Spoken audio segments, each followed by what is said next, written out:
Bonjour à tous, c'est Jean-Luc Haut sur sa chaîne YouTube. Aujourd'hui, nous allons parler de Eve Air Mobility qui dévoile la vidéo teaser du premier eVTOL. Eve Air Mobility, Eve, a dévoilé aujourd'hui une vidéo teaser de son premier prototype non conforme eVTOL à grande échelle alors qu'elle poursuit la production de l'avion dans son usine. Installation au Brésil, Eve a publié la vidéo sur ses réseaux sociaux et continuera à partager davantage de mises à jour sur les progrès dans les mois à venir. Vous avez le petit lien de cette vidéo dans les commentaires. Nous faisons de grands progrès dans l'assemblage de notre premier prototype eVTOL et nous sommes dans les délais pour terminer la production et commencer à voler, a déclaré Johan Bardet, PDG d'Eve Air Mobility.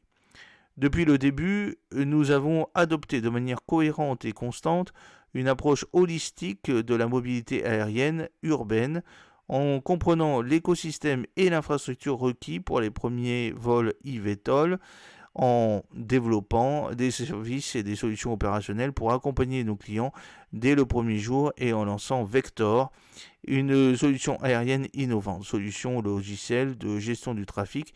Et nous sommes ravis de commencer à partager nos progrès dans le développement de notre eVTOL.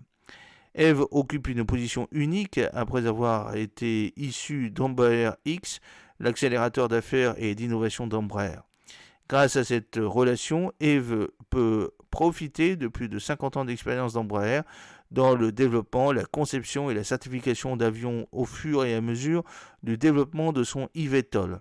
De plus, les clients bénéficieront également de l'accès à un réseau mondial déjà établi de sites de services et d'assistance essentiels pour garantir des opérations fiables, sûres et efficaces.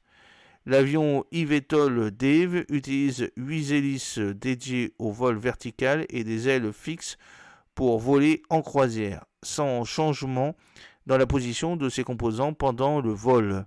Le dernier concept comprend un pousseur électrique alimenté par 2 moteurs électriques qui assurent la redondance de la propulsion dans le but d'assurer les hauts niveaux de performance et de sécurité, tout en offrant de nombreux avantages, notamment un coût d'exploitation inférieur, moins de pièces, des structures et des systèmes optimisés.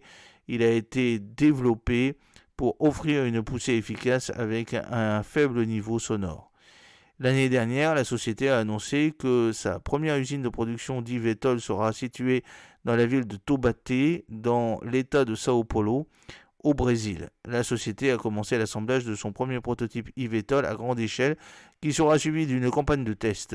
Eve a des lettres d'intention pour près de 3000 eVTOL et l'avion devrait entrer en service en 2026. Alors, Eve se consacre à l'accélération de l'écosystème de la mobilité aérienne urbaine, bénéficiant d'un esprit et de start-up soutenu par plus de 50 ans d'expérience aérospatiale d'Embraer SA avec un objectif unique. Eve adopte une approche holistique pour faire progresser l'écosystème UAM avec un projet eVTOL avancé, un service mondial complet et un réseau de support ainsi qu'une solution unique de gestion du trafic aérien. Depuis le 10 mai 2022, Eve est cotée en bourse à New York où ses actions ordinaires et ses bons de souscription publics se négocient sous les symboles EVEX et EVEXW. Pour plus d'informations, vous pouvez visiter le site internet de la société et je vous mets en fait compte ces informations et le site dans les commentaires. J'espère que cette petite vidéo vous a plu. N'oubliez pas de cliquer sur le pouce pour la promouvoir, de vous abonner si ce n'est pas encore fait et de partager cette vidéo sur vos réseaux sociaux. A très bientôt, fidèlement, Jean-Luc Haut.